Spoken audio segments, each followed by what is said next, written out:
If a $500 surprise would force you to use a credit card, you don't need a better investment. You need a buffer, and a small buffer beats a big income without a plan, because money stress usually isn't about the numbers. It's about how exposed you feel.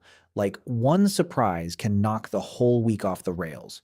So today I want to give you a simple rule that sounds almost too basic but changes everything: the $1,000 calm buffer. And no, it's not some magical amount, and it's not a get-rich hack. It's just the first layer of protection between you and life, because life will always send invoices you didn't ask for, and when you have zero cushion, every little thing feels like an emergency. And when everything feels like an emergency, you make emergency decisions. Bad ones, expensive ones, the kind you pay for twice. So let me paint the picture. You're brushing your teeth, and you remember the tire tread looked weird yesterday, and you can feel your chest tighten because you already know where this story goes. Then you're in bed, and your mind starts running the same loop. If the car dies this month, what do I even do?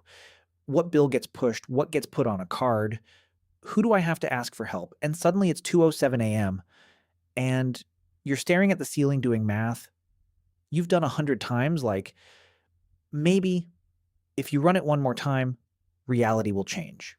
And then the next day, you're at work, nodding while someone talks, but you're not really there because your brain is subtracting in the background. Paycheck, minus rent, minus groceries, minus that bill you forgot was on auto pay, minus the surprise thing life always charges you for. And it's exhausting in a way sleep doesn't fix, because it's not physical. It's psychological. It's your nervous system stuck on alert, and the calm buffer is the first thing that turns that volume down. Here's why $1,000 matters. Not because it solves your life, but because it creates options, and options create calm. So imagine the car does need a repair. $500, and if you have no buffer, it's a full-blown crisis. You're negotiating with the mechanic, negotiating with yourself, and basically negotiating with reality. Can I delay it? Can I borrow money? Can I put it on a credit card? What bill can I skip? What can I sell? And even if you solve it, you didn't really solve it. You just moved the stress forward and usually added interest on top. But if you have a calm buffer, it's still annoying. You still hate that you have to spend $500, but it's not a disaster. You handle it. You move on. And that difference is huge because you're not just paying for a repair, you're buying back mental space. And this is what most people get wrong at the start. They think the first step is make more money. And yes, income helps, but income without a system just makes the same problem bigger. I've seen people with great salaries who are still fragile because every dollar is already assigned to a lifestyle. And I've seen people making less who feel calmer because they built a cushion first. So the real question isn't how much do you make?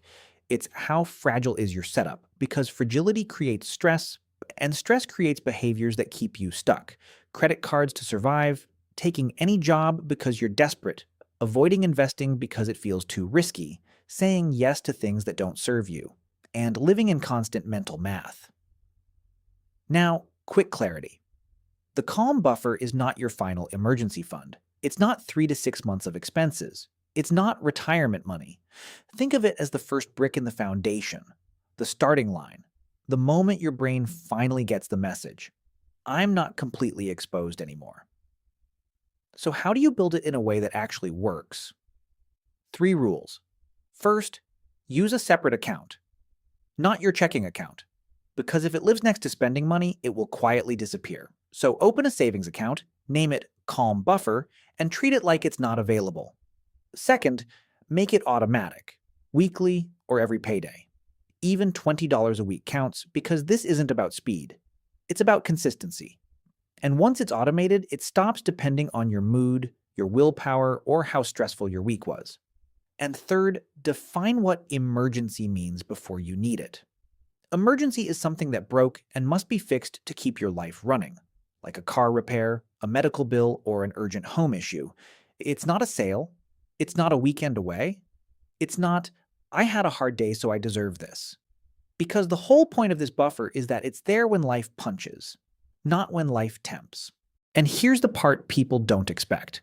Once you hit that $1,000, you don't just have money sitting there, you have a different posture in life. You stop flinching at every expense. You stop feeling like you're one step from collapse. You think clearer, you're less reactive, you make better decisions, and you start planning instead of just surviving. That's why I call it the calm buffer, because it's not about the amount, it's about what it does to your nervous system.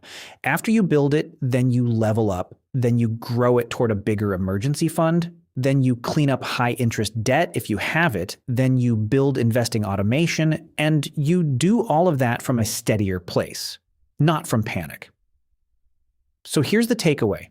If you don't have $1,000 saved, make that your next target. Not crypto, not stock picking, not trying to outsmart the market, just your calm buffer, because a small buffer beats a big income without a plan.